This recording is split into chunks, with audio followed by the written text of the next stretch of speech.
নমস্কার বন্ধুরা, আজ আপনাদের সঙ্গে মাত্র 1 কাপ চিরা দিয়ে খুবই মজার একটি স্ন্যাক্স রেসিপি শেয়ার করব। কিভাবে তৈরি করেছি পুরো ভিডিওটা অবশ্যই দেখুন। এখানে আমি 1 কাপ পাতলা চিরা নিয়ে নিলাম। এখন এই চিরাগুলিকে মিক্সি জারের মধ্যে দিয়ে ভালো করে গুঁড়ো করে নিয়েছি। দেখুন এইরকম মিহি পাউডার তৈরি করে নিতে হবে। এখন এই চিরার গুঁড়োগুলিকে একটা বাটির মধ্যে ঢেলে দেব। একটা বাটির মধ্যে সবগুলো গুঁড়ো নিয়ে নিলাম। এখন 2 টেবিলস্পুন দিয়ে দিচ্ছি বেসন।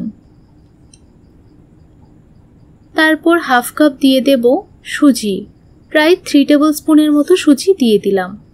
এখন ভালো করে শুকনো অবস্থায় সবগুলো উপকরণ মিশিয়ে নিলাম। এখন আমি যে কাপ মেপে চিরা নিয়েছিলাম সেই কাপ দিয়ে 1 কাপ জল দিয়ে দিচ্ছি। প্রথমে অল্প অল্প জল দিয়ে মিশিয়ে নেব।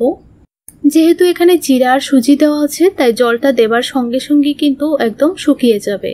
তাই অল্প অল্প জল দিয়ে ভালো করে মিশিয়ে নেবেন, তারপর পুরো জলটা দিয়ে দেবেন। আমি যেই কাপ মেপে চিরা নিয়েছি সেম কাপ মেপে 1.5 কাপ টোটাল জল দিয়ে দিলাম। দেখুন এইরকম পাতলা করে তৈরি করে নিতে হবে। এখন আমি এই ঘোলটার মধ্যে 1 চামচ চিলি ফ্লেক্স দিয়ে দিলাম, 1 চামচ নুন দিয়ে দিলাম, হাফ টিস্পুন ধনিয়া গুঁড়ো দিয়ে দিলাম, হাফ টিস্পুন জিরে গুঁড়ো দিয়ে দিলাম, অল্প একটু দিয়ে দেব হলুদ গুঁড়ো। এখন ভালো করে সবগুলি উপকরণ আবারও মিশিয়ে নেব। এখন এই ব্যাটারটাকে আমি 4 থেকে 5 মিনিটের জন্য রেস্টে রেখে দেব।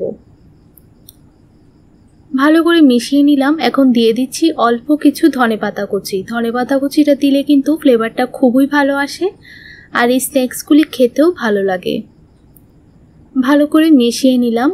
এখন এই ব্যাটারটাকে সাইড করে রেখে দেব।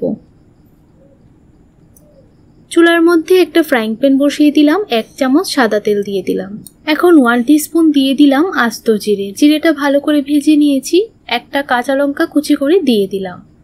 এখন দিয়ে দিচ্ছি একটা আলু গ্রেট করে। আমি চিকন দানার গ্রেটার দিয়ে আলুটাকে গ্রেট করে নিয়েছিলাম। আলুটা খুব ভালো করে ধুয়ে দিয়ে দিলাম। এখন একটু সময় নাড়াচাড়া করে ভাজা ভাজা করে নিতে হবে। এখন 4 থেকে 5টা রসুনের কোয়া গ্রেট করে দিয়ে দিলাম। আপনারা চাইলে যখন তেলের মধ্যে জিরেটা দিয়েছিলাম তখনই রসুনের কোয়া গ্রেট করে দিয়ে দিতে পারেন। এখন আলুর সঙ্গে খুব ভালো করে ভেজে নিচ্ছি। প্রায় 1 মিনিট সময় ভেজে নেওয়ার পর চিরা সুজি বেসনের ব্যাটারটা দিয়ে দিলাম। এখন ভালো করে মিশিয়ে নেব। গ্যাসের ফ্লেমটা একদম লোতে রেখে প্রায় 4 থেকে 5 মিনিটের মতো রান্না করে নেব। এইভাবে নাড়তে নাড়তে যখন দেখবেন এই মিশ্রণটা একটা ডোতে পরিণত হচ্ছে তখনই নামিয়ে নিতে হবে। দেখুন বন্ধুরা, প্রায় 3 থেকে 4 মিনিট এইভাবে রান্না করে নিয়েছি। মিশ্রণটা থেকে কিন্তু পুরোপুরি জলটা শুকিয়ে গেছে আর এইরকম একটা ডোতে তৈরি হয়ে গেছে। এখন এই ডোটাকে আমি নামিয়ে নেব। এখন একটা চপিং বোর্ডের উপর অল্প একটু তেল ভালো করে লাগিয়ে নিচ্ছি। তেলটা ভালো করে লাগিয়ে নেবেন, তাহলে খুবই সুবিধা হবে। এখন এই ডোটাকে চপিং বোর্ডের উপর নিয়ে নিলাম। স্প্যাচুলা দিয়ে ভালো করে প্রেস করে সমান চৌকো করে তৈরি করে নেব। এইরকম একটা চৌকো ডিজাইন দিয়ে দিলাম। এখন আমি এইভাবেই 10 মিনিটের জন্য রেখে দেব। ততক্ষণে কিন্তু খুব সুন্দরভাবে সেট হয়ে যাবে। দেখুন বন্ধুরা, এটা কিন্তু একদমই সেট হয়ে গেছে। এখন চাকু দিয়ে কেটে নেব।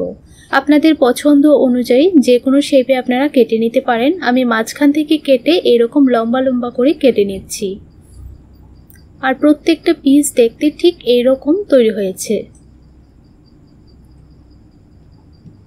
এখন আমি চুলার উপর একটা ফ্রাইং প্যান বসিয়ে দিলাম। পরিমাণ মতো তেল ভালো করে গরম করে নিয়েছি। তেলটা অবশ্যই ভালো করে গরম করে নেবেন। এখন এক এক করে আমি এই স্ন্যাক্সগুলি দিয়ে দিচ্ছি।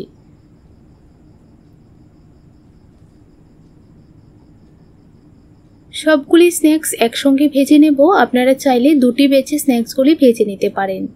পুরো ভিডিওটা দেখার পর আপনাদের কাছে রেসিপিটি কেমন লাগলো অবশ্যই কিন্তু আমাকে কমেন্টের মাধ্যমে জানাবেন। ভালো লাগলে আমার চ্যানেলটিকে সাবস্ক্রাইব করে আমার পাশে থাকবেন। দেখুন বন্ধুরা, সবগুলি স্ন্যাক্স দিয়ে দেওয়ার পর কিছুক্ষণ এভাবেই রেখে দিয়েছিলাম। যখন একটা পিঠ এরকম কালার চলে এসেছে তখনই উল্টিয়ে দিচ্ছি। এখন গ্যাসের ফ্লেমটা মিডিয়ামে রেখে দুটো পিঠই ভালো করে ভেজে নেব। এইভাবে আপনারা একদিন হলো বাড়িতে তৈরি করে খেয়ে দেখবেন, খেতে ভীষণ ভালো হয়। সসের সঙ্গে খেতে কিন্তু অসাধারণ লাগে। হঠাৎ করে আমাদের সন্ধ্যাবেলায় কচুরি সিঙ্গারা খাবার ইচ্ছে করে, এইভাবে আপনারা খুব কম সময়ের মধ্যে ঘরে থাকা সামান্য উপকরণ দিয়ে কিন্তু বানিয়ে নিতে পারবেন, আর খেতেও ভীষণ ভালো হবে। দেখুন বন্ধুরা, যখনই এইরকম কালার চলে আসবে তখনই নামিয়ে নেবেন। ভালো করে তেল ছেঁকে তুলে নিলাম। এখন একটা প্লেটের মধ্যে সার্ভ করে নিচ্ছি। আমার কথা মতো আপনারা একদিন হলো বাড়িতে এই স্ন্যাক্সগুলি তৈরি করে দেখবেন, আশা করছি আপনাদের খুবই ভালো লাগবে। দেখুন বন্ধুরা, একটা প্লেটের মধ্যে সবগুলি স্ন্যাক্স সাজিয়ে নিলাম।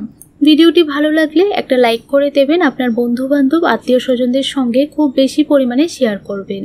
তাহলে বন্ধুরা, আজ এই পর্যন্তই। দেখা হবে নতুন দিনে নতুন রেসিপির সঙ্গে। আপনারা সবাই ভালো থাকবেন, সুস্থ থাকবেন।